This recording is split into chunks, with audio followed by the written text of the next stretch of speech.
Between 1960 and 1969, close to 40 people were awarded acting trophies at the Academy Awards. Of those dozens of wins, which ones do I think were the best? In this latest video in my series Oscar Top 10, I'm going to choose the 10 best acting winners of the 1960s. Here we go. Number 10, Ruth Gordon, Rosemary's Baby. Oh, you pregnant? No, not yet. I hope to be as soon as we're settled. Wonderful. Well, you're young and healthy. I'd have lots of children. Ruth Gordon is a fantastic actress. I adore her in Harold and Maude, one of my favorite films of the 70s. And then there's Rosemary's Baby, where she's really chilling in a supporting role. We've talked a little bit on this channel before. Horror films don't get recognized very much at the Academy Awards. I mean, occasionally you get a Kathy Bates Oscar win for Misery, or an Anthony Hopkins Oscar win for The Silence of the Lambs, but typically it's hard just to get nominated for a performance in a horror film, let alone win. So I really love this victory for Ruth Gordon in Rosemary's Baby. It's a memorable, strange, kind of upsetting performance, especially at the end, that landmark final scene. Gordon just slays this role, and I'm just so happy the Academy recognized her for this really fantastic performance. Thank you, Bill. Thank you, Bob. Thank you, Roman, and thank you, Mia. And thank all of you who voted for me, and all of you who didn't, please excuse me. Number 9, Julie Christie, Darling. You're so faithful and so loving, aren't you? Look at this place, this rat trap. I'm not going to be a prisoner any longer. So you're the prisoner, are you? Yes! I've always been a big fan of Julie Christie. I just made a video about her in December when she was up for Best Actress for Away From Her against Marion Cotillard for La Vie en Rose. And going all the way back to the 60s, some might forget that Julie Christie won an Academy Award for Darling in 1966. It is a film that hasn't lasted as well as some others from the time, although I think it's a really terrific drama, great ensemble. I love the cinematography in that movie. It has a really kind of fresh look to it for a 1965 movie, and Julie Christie feels very modern in that movie. There's nothing stuffy about her performance or her character. It's very lively and lived in, and it was the kind of female performance we hadn't really seen a lot at that time, and I think that's part of the reason she won her well-deserved Oscar trophy. I don't think I can say anything except to thank everyone concerned, and especially my darling John Schlesinger for this wonderful honor. Thank you. Number 8, Rita Moreno, West Side Story. Stop it! Just giving up Puerto Rico and now she's queer for Uncle Sam. Oh, no. That's not true.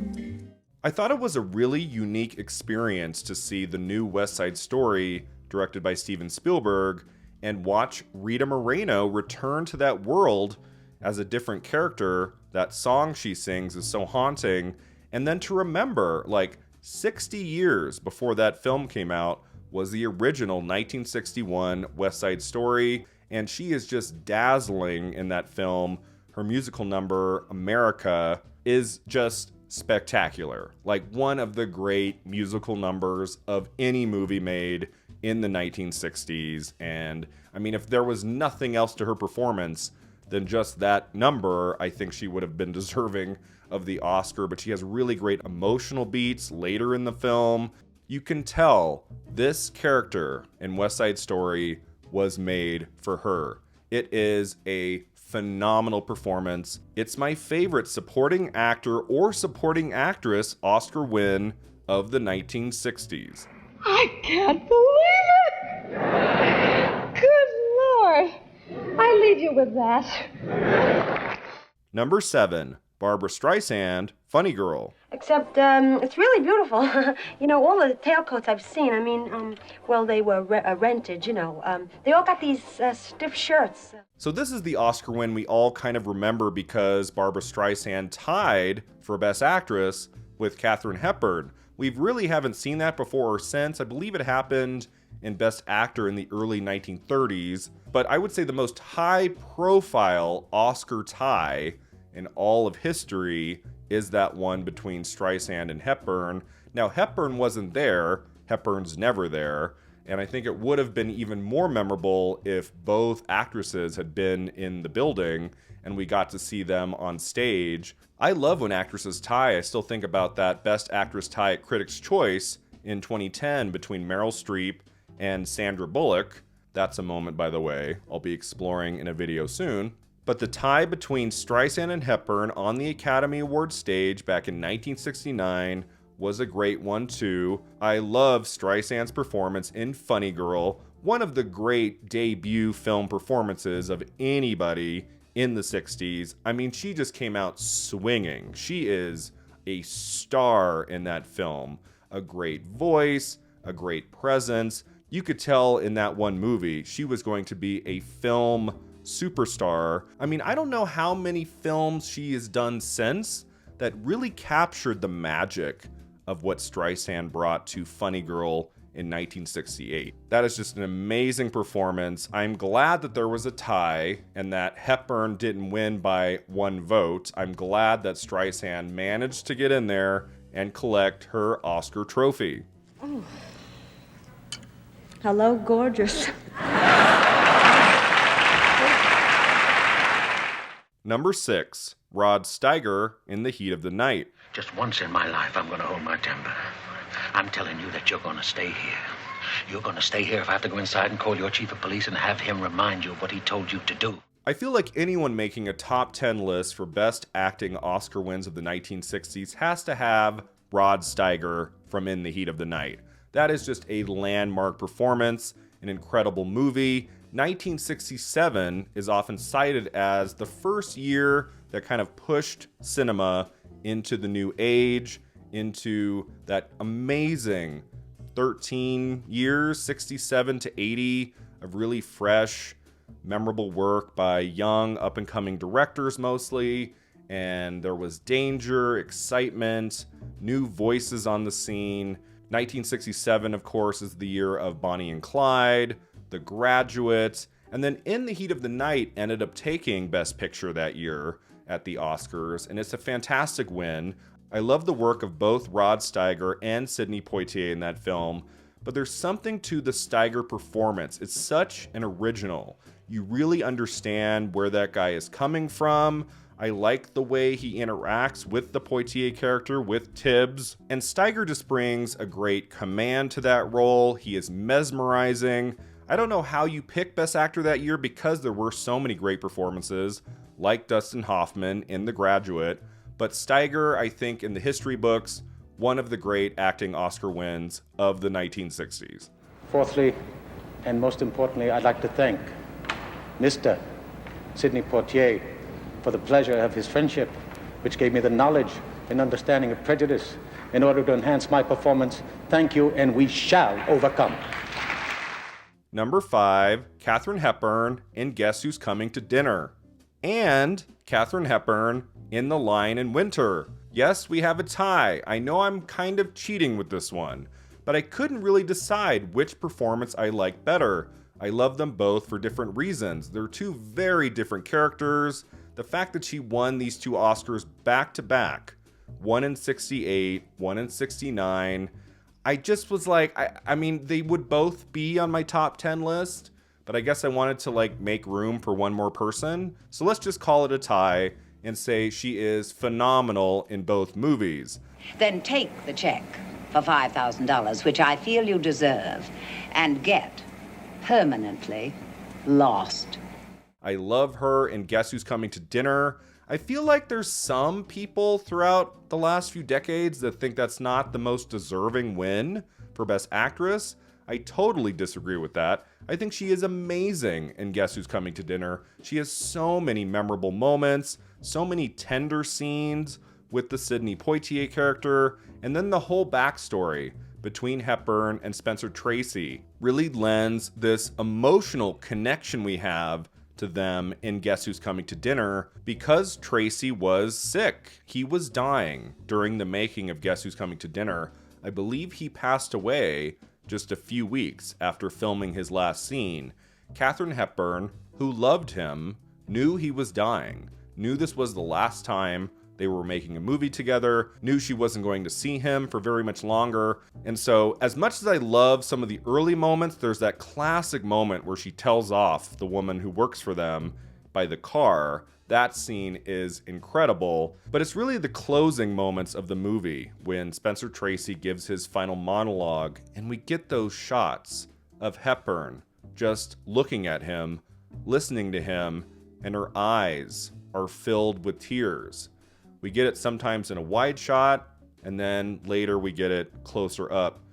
And there's just a sense there that it's more than Hepburn playing a character. She's having a moment there between Katharine Hepburn and Spencer Tracy that just fits so beautifully into the scene, into those characters, and that image of her on the verge of tears really sticks with me. I think about that a lot, and I think her performance in Guess Who's Coming to Dinner is a masterclass in acting. Mr. George Cukor accepting for Miss Hepburn.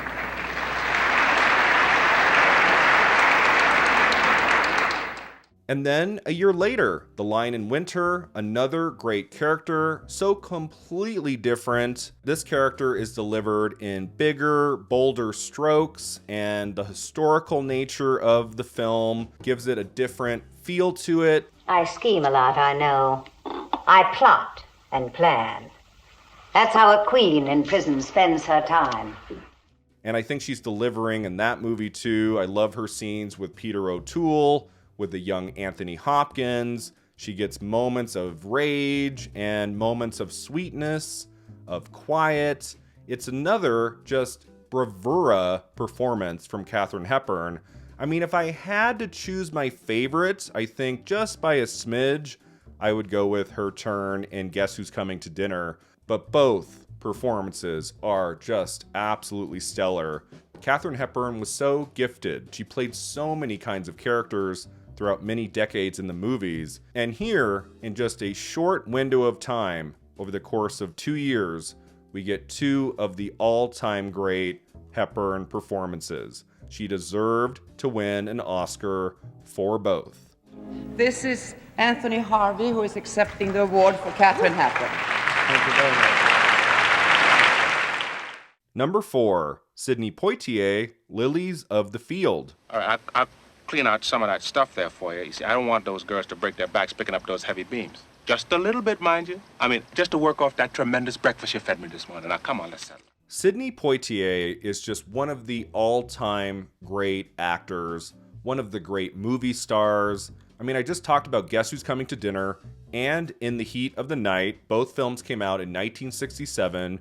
Poitier is amazing in both. And that same year, he's in To Sir with Love, another terrific film, a great teacher movie.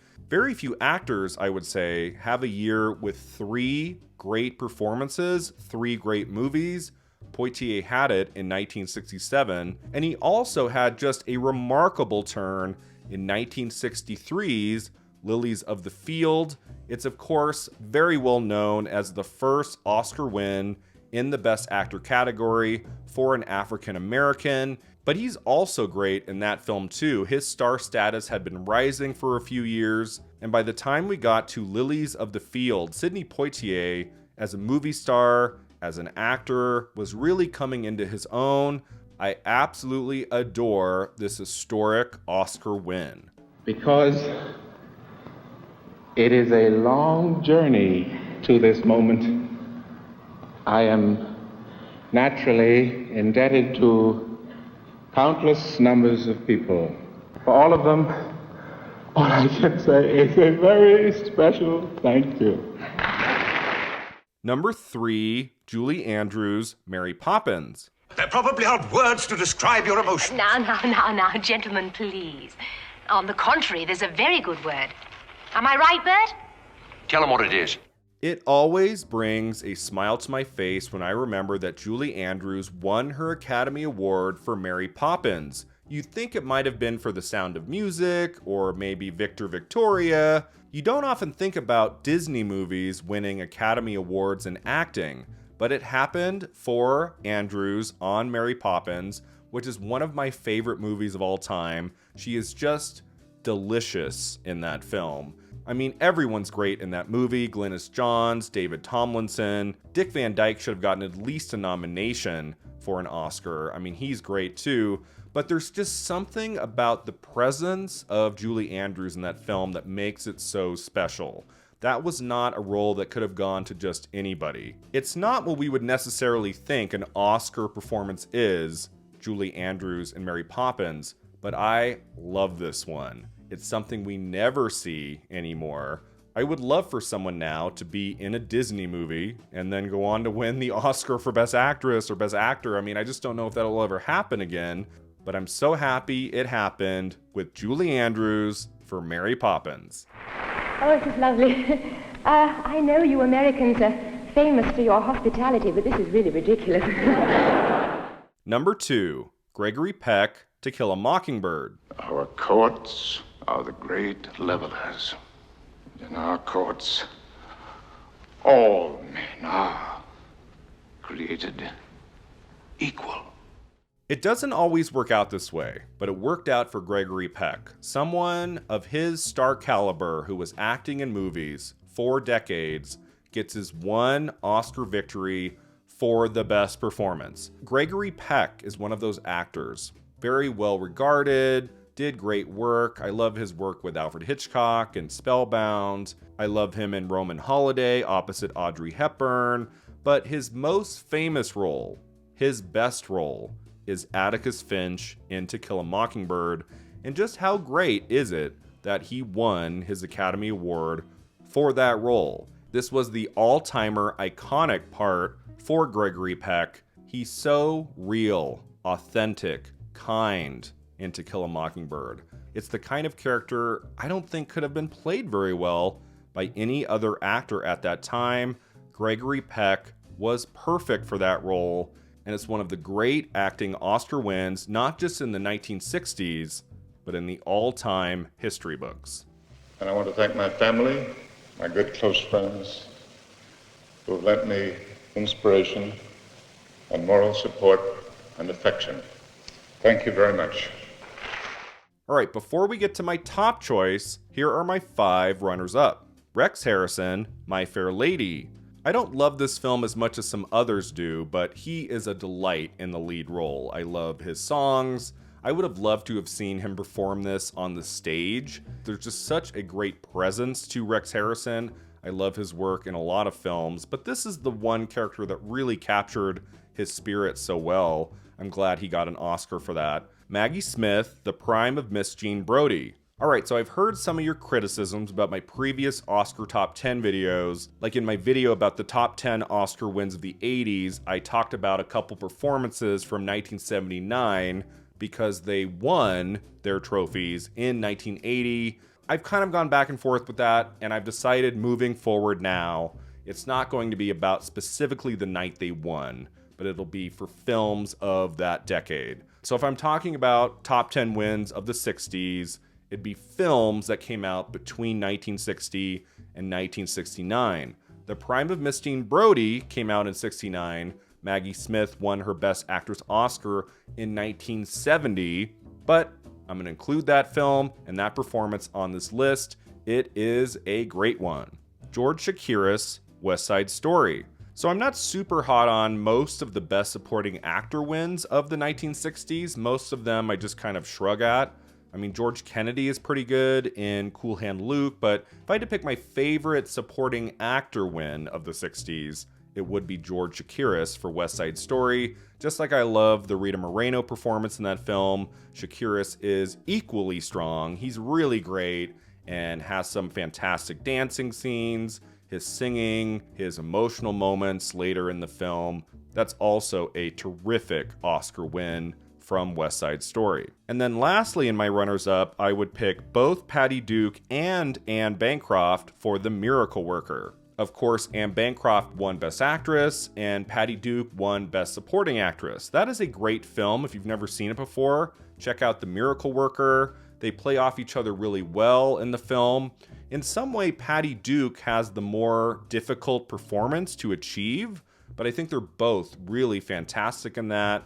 And I love the whole story behind why Anne Bancroft didn't pick up the Oscar. Bancroft was apparently busy doing a play, and so Joan Crawford accepted the award on her behalf, reportedly walking past Bette Davis, her Whatever Happened to Baby Jane co-star, saying something like, "Excuse me, I have to go pick up my Oscar." We'll never know exactly how that went down, but just the whole story behind the Bancroft Oscar win is legendary. But I love that both Anne Bancroft and Patty Duke won Academy Awards for their performances in The Miracle Worker. Very well deserving. All right, so that takes us to my final pick. What did I choose as the #1 acting Oscar win of the 1960s? My choice is Elizabeth Taylor in Who's Afraid of Virginia Woolf. I couldn't agree with you more. Martha, your obscenity is beyond human. George here doesn't cotton too much to body talk. Paunchy here isn't too happy when the conversation moves to muscle. This is one of my favorite film performances of all time. I love this role. I love what Taylor does with it. When you look at Taylor's entire career, she had some really wonderful performances. A Place in the Sun, Suddenly Last Summer, Cat on a Hot Tin Roof. She won an Oscar in the 60s for Butterfield 8. I guess I like that win more than others do, maybe because there just was so much drama behind that win. It's kind of a trashy movie, but I've seen it twice, and I kind of like Butterfield 8. I don't think it's terrible like most people do. Maybe it wasn't deserving of an Academy Award win for Taylor, but it wasn't really so much about her performance in that movie, whereas her second Best Actress Oscar win for Who's Afraid of Virginia Woolf, that is for the performance. That is the very best Taylor ever was in her many decades in the movie business. She just lets herself go in that film. She gained weight for the part, she looks unattractive, she's smoking, she's nagging, and it just is one of those performances, very rare that this happens, with a major movie star like Elizabeth Taylor, where you forget you're looking at the movie star. You forget it's her. It's just such an immersive and transcendent performance. I love what the other actors are doing in that film too. Sandy Dennis, who also won an Oscar for that film, she just barely missed out on my runners-up. I think I'd put her at number 16. She's really close too. I love her work in the film. George Segal is wonderful, his only Oscar nomination. And then this is also my favorite Richard Burton performance. He was nominated for an Oscar 7 times and never won. This was the role he should have won for. He lost to Paul Scofield for A Man for All Seasons. That's another great performance, but I think this year, this moment belonged to Richard Burton, and I'm really bummed that he didn't win for Who's Afraid of Virginia Woolf. It would have been a great pairing of Best Actor and Best Actress wins for two people who were in love, and I believe married at the time, and just gave their finest performances on film. But there is nothing like Elizabeth Taylor as Martha in Who's Afraid of Virginia Woolf. She just really gave herself over to that character, to the experience of being directed by Mike Nichols. She has no vanity. She just loses herself in that role completely, and it's just the absolute shining moment in Taylor's spectacular career.